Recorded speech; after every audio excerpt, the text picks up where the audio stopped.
So picture this.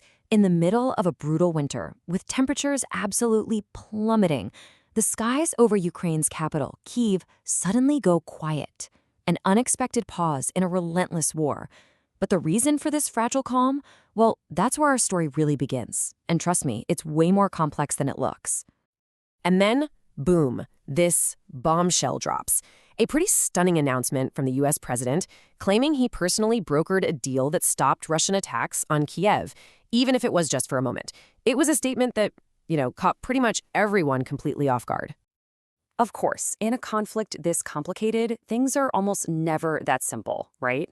This one claim set off a whirlwind of questions. So in this explainer, we're going to try to unravel all the different threads of this very cold, very sudden truce. Okay, to really get how surprising this was, you have to know that Ukrainian officials were actually bracing for the exact opposite. They fully expected a massive wave of attacks, specifically because of this insane cold front moving in. And we're not talking about just any cold snap. Russia has a very clear playbook here. When the temperature drops, they hammer the energy grid to cause maximum suffering for civilians. So for them to announce a pause, right now, it just flew in the face of everything Ukraine was preparing for. And almost immediately, two very, very different stories about why this was happening started to emerge. You had one version coming out of Washington and a totally different one coming from Moscow. Let's put them side by side. So on one hand, the U.S. is framing this as a humanitarian thing, a personal appeal between two leaders. But on the other hand, the Kremlin is calling it a purely strategic move, a tactic to create better conditions for upcoming peace talks. Two totally different narratives for the same event. And, the Kremlin's version came with a very specific and very, very short expiration date. This wasn't some open-ended ceasefire. Nope, it was a brief, tactical pause, and the clock was already ticking down. Okay, so with these conflicting stories swirling around, how did Ukraine react? Well, with deep and, let's be honest, completely understandable caution. They were the ones living the reality on the ground, and that reality was way more complicated than a simple truce. So yeah, the capital city itself got a brief respite, a moment to just breathe. But this idea that there was some kind of nationwide pause, that was proven false almost immediately. The war hadn't stopped. It had just shifted its focus. I mean, the reality outside the capital was completely different. We're talking over 100 drones fired at regions near the front line. A ballistic missile was launched. Air raid sirens were going off in 8 other parts of the country. For millions of Ukrainians, the night was anything but quiet. President Zelensky's response to all this was, frankly, a masterclass in diplomacy. He acknowledged the American statement was important, but then he made it crystal clear that Ukraine had absolutely no direct deal with Russia. He was basically reasserting his country's control, refusing to be just a piece in a bigger game. So let's zoom in and get down to the human level, to what this all really meant for the people living in Kyiv, who were fighting a life-or-death battle against the cold itself.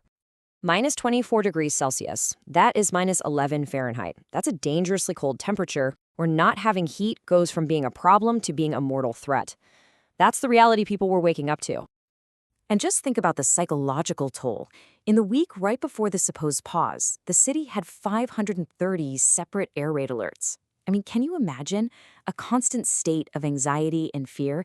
And that's even before the deep freeze sets in. And here's the crucial point. Even with a pause in new attacks, the damage was already done. The city's mayor confirmed that 378 apartment buildings were still without heat. For all the people inside those buildings, a quiet sky doesn't make a freezing room any warmer. And this quote from a Kyiv resident, a woman named Elena, it just perfectly captures how people there were feeling. This deep, hard-earned skepticism, but also a little sliver of desperate hope. They don't trust the promise for a second, but they will take any relief they can possibly get. So what about the Kremlin's claim? Was this really about setting the stage for peace talks? To get that, we need to take a quick look at the state of the negotiations themselves.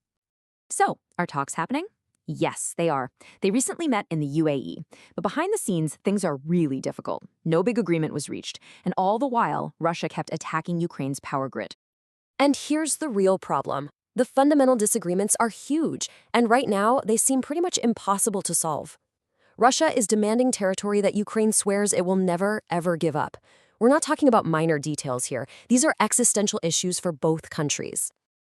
And as if all that wasn't complicated enough, the whole process is incredibly fragile. The very next meeting is already at risk of being postponed, not because of anything happening in Ukraine, but because of rising tensions between the US and Iran. It just goes to show how easily this whole delicate thing can be thrown off track.